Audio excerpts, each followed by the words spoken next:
ardada Soomaaliyeed ee wax ka barta wadanka Suudaan ayaa sameeyay bandhig ballaaran oo lagu soo bandhigayay hidaha iyo dhaqanka Soomaaliyeed. wariyahayaga Fiidow Maxamed Fiidow ayaa tafaasiisha warkan ka soo diray caasimadda Suudaan ee Al-Khartoum. ardaydan soo bandhigtay hidaha iyo dhaqanka Soomaaliyeed oo dhigata jaamacadda Baxri ee magaalada Khartoum ee caasimadda dalka Suudaan ku taala ayaa waxay socod ka soo bilaabeen wada banaanka ka jaamacaddaasi iyagoo ku labisnaa dharka iyo hidaha iyo dhaqanka Soomaaliyeed.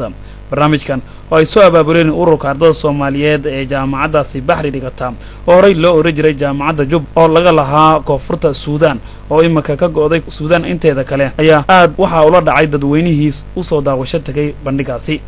ardadan soo bandhigtay hidaha iyo dhaqanka Soomaaliyeed ayaa halkaasi ka ciyaaray ciyaaro qobka ciyaar ah iyo ciyaarihii hidaha iyo dhaqanka Soomaaliyeed iyagoo intii uu socdayna bandhigaasi ay dadku aad u daawanayeen.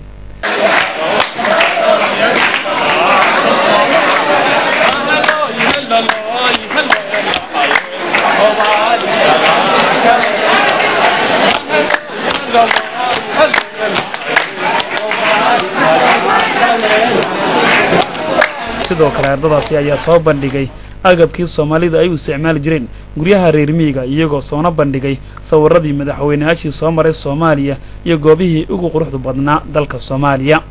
waxa kale oo ardada soo bandhigeen barata jaamacaddaasi Baxri ee magaalada Khartoum ku taala khayraadka uu gaarka yahay dalkeena hooyo ee Soomaaliya.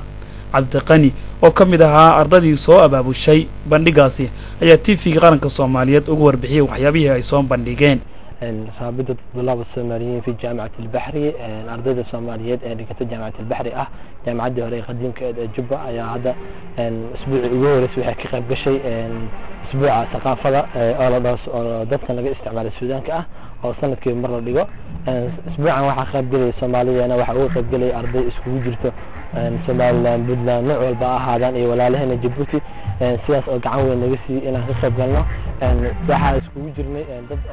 السنة الأولى سنة الخريج هذا سواء كان كوي عصب كوي ده حمرة في الصلاة وحنا قلنا قبل كده في قرن كإذا عدا هذا المدرسة لما نسوده ونقصه دويني برنامج كان هاي ميت هذه قيمة أولى أو لا قيمين ماشان وحنا رجينا وحنا صابنا نعم قصة عرفتي وحنا رجينا إن بقولكي وسجاشن بقولكي وسجاشن سجال إنه قصة بحضانة برنامج كان خدمت إلهي ومشي ده سفارة الصومالية هي سفارة ولا عليه جيبوتي إنت وقع بين وسيين أورك اتحاد الصوماليات كو عصب كوي معها أرضون الصوماليات جامعة بحري مغالطة خرطوم وحكبرتها صونا بديجي برنامج كان هداية دقنك أيها مركي أقول رئيسي أو برنامج عين كانوا كلا أي صوب بديجان أرضاً وأنا مركي أقول رئيسي أو جامعة بحري لو بدلا هرين لو رنجري جامعة جبة ومغالطة خرطوم كتها الله أي أرض الصوماليات برنامج عين كانوا كلا كغيب فاتان فيدو محمود فيدو TV قرن كاسم TV الخرطوم سودان.